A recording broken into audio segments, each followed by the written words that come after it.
I'm working on a new sock design, and it involves rehanging some stitches in an unusual way. It's a very simple thing to do it either from waste yarn or a stitch holder, but it's not the same as saying it's an easy thing, because finding these little stitches and what I need to find has been a little tricky. So I made myself a new tool. It's an imitation of a tool that used to exist and is now hard to find. And I had previously made a video that you can follow to do this. The tool I was making in that video is a loom knitting hook, but using the same instructions and a slender piece of wire. In this case, I used a good quality paper clip that was the right thickness. You can make your own prong tool, and it's much easier to get this tool into the places it needs to go to pick up the stitches from either the waste yarn or the holder than it is to do so with the regular transfer prong knitting tools. Well, let me restate that. The prong tools that come in 1, 2, or 3 with the machine are what we normally use to pick up stitches. But when picking up tiny stitches such as these, it can be really tricky. Now I'm going to do it one more time so you can see. With the waste yarn is the white, it's setting off the next stitch we need to pick up, and it's simplicity itself just to get it. For this pattern, I'm also, doing some picking up of the purl bumps of stitches, and this tool is even better for those than for these. One nice thing is it will hang whichever direction you insert it from. And for a right-handed person, it's easier to insert from the right. But with the prong tool, getting it hung from the right in that circumstance means an awkward twist of the wrist. And you can learn to do it ambidextrously, which I've managed on bulkies, but I haven't managed nearly so well on tight standard gauge fabrics like this one. There we go, here it comes. So I just thought that you would like to see that, and in the program notes for this video, I will put a link to the video that will allow you to make your own tool. Just, here are a couple changes I made. I used a pen with a slender barrel, and I therefore could not fit all that much of the epoxy that we use, the putty, inside it. So I made a sleeve of it and a tapered reinforcement on the outside, just to make sure it was really anchored. It's not in the way of anything. Then my paper clip came enclosed in some sort of plastic or vinyl, which I removed with wire stripping pliers. And I took a little file and smoothed the cut edge. This is basically wire, and the cut end of it is uneven. That's how a wire cutting pliers or a machine will do it in the factory.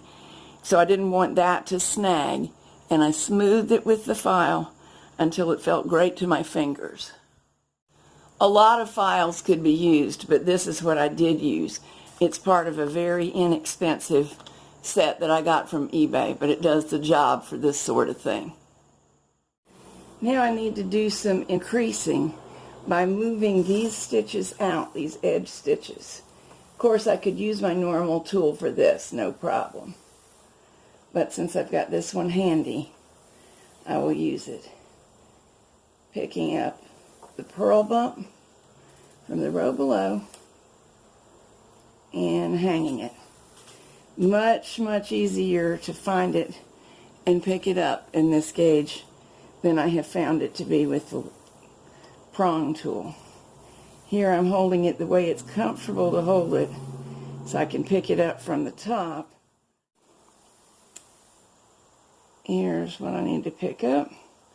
I can pick it up from any direction, twist it any way that's comfortable for me,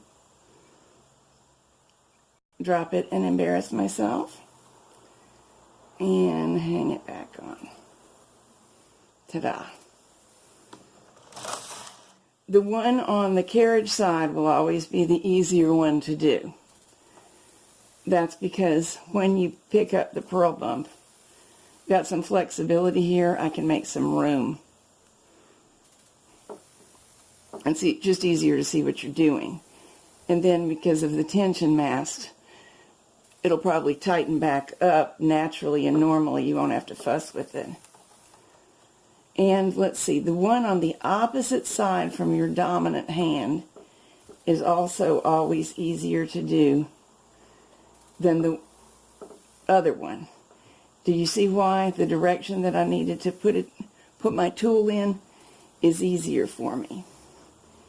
But that's the cool thing about this tool, is it gives you a little bit more flexibility. So now I'm back to the right side being altogether the most difficult side for a right-handed person, because the carriage is on the other side.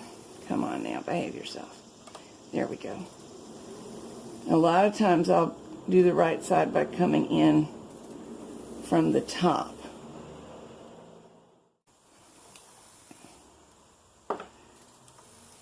Move the stitch out.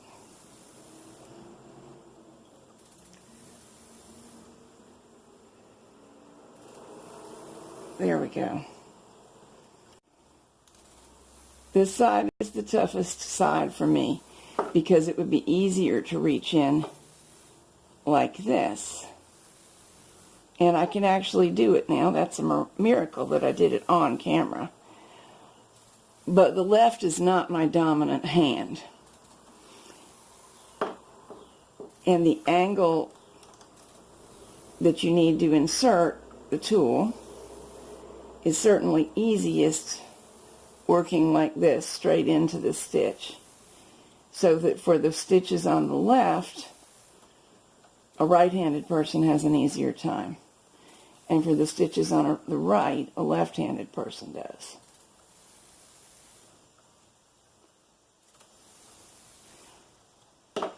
I always give them a little tug because it's real easy, because of the glare that the needles make at some angles, to think you have it seated and you don't. The right tool for the job is always a joy, and making your own is even more fun. So I hope you enjoy these too.